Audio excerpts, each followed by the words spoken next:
ಇವತ್ತೇನಾಯ್ತಂದ್ರೆ ನಮ್ಮಮ್ಮ ಶೂ ತಂದಿದ್ದು ಕೊಡೋಕ್ಕೆ ಬಂದ್ಬಿಟ್ಟಿತ್ತು.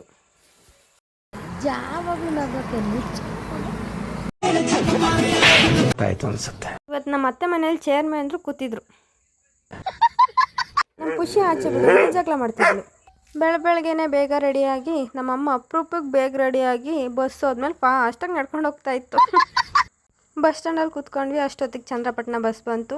ಬಸ್ಸಲ್ಲಿ ನಮ್ಮಮ್ಮ ತೂಗುಡಿಸ್ತಾ ಇತ್ತು. ಅಷ್ಟರಲ್ಲಿ ಚಂದ್ರಪಟ್ಟಣ ಬಸ್ ಸ್ಟ್ಯಾಂಡ್ ಬಂದೇ ಬಿಡ್ತು. ತಿಂಡಿ ತಿಂದನ ಬೇಡವಾ ಅಂತ ಯೋಚನೆ ಮಾಡೋದ್ರೊಳಗೆ ಹಾಸನ ಬಸ್ ಬಂದ್ಬಿಡ್ತು. ಅದ್ರಲ್ಲಿ ನಮ್ಮಮ್ಮ ಒಂದು ರೌಂಡ್ ನಿದ್ದೆ ಮಾಡಿದ್ದಿತ್ತು. ತಂದಾನ ಹಾಡಿತ್ತು ಕೇಳೋಕೆ ನಾ ಹೋದರೆ. ಇವತ್ತು ಯಾಕೋ ತುಂಬ ಬೇಜಾರಾಯ್ತಿತ್ತು ಅಂತ ವಿಂಡೋ ಸೀಟಲ್ಲಿ ಕೂತ್ಕೊಂಡು ಫೀಲ್ ಮಾಡ್ತಾ ಇದ್ದೆ. ಅಷ್ಟರಲ್ಲಿ ಆಟೋ ಹೊತ್ಕೊಂಡು ಹಳೆ ಬಸ್ ಸ್ಟ್ಯಾಂಡಿಗೆ ಬಂದು ಪುರದಮ್ಮನ ದೇವಸ್ಥಾನಕ್ಕೆ ಬಂದ್ವಿ. ನಮ್ಮಮ್ಮ ಅಣ್ಕಾಯ್ತು ಅಂತಿತ್ತು. ನಮ್ಮಪ್ಪ ಅಪ್ಪಾಜಿ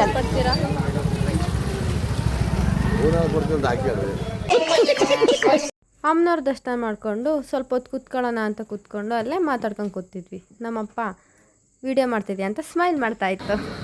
ಸ್ಮೈಲ್ ಮಾಡು.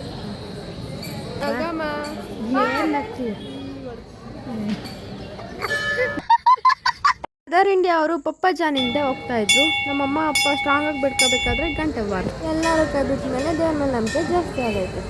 ಈ ವೀಕಲ್ಲಿ 3 ಮೂಗ್ಬಿಟ್ಟು ಚೇಂಜ್ ಮಾಡಿದ್ದೀನಿ ಅಂತ ಉಗ್ತಾ ಹೋಗಿದ್ದಿತ್ತು. ಅದೇ ಗ್ಯಾಪಲ್ಲಿ ನಮ್ಮಮ್ಮ ಶೂ ತಂದ್ರೆ ತಿನ್ನು ಹೋಗಿತ್ತಿತ್ತು.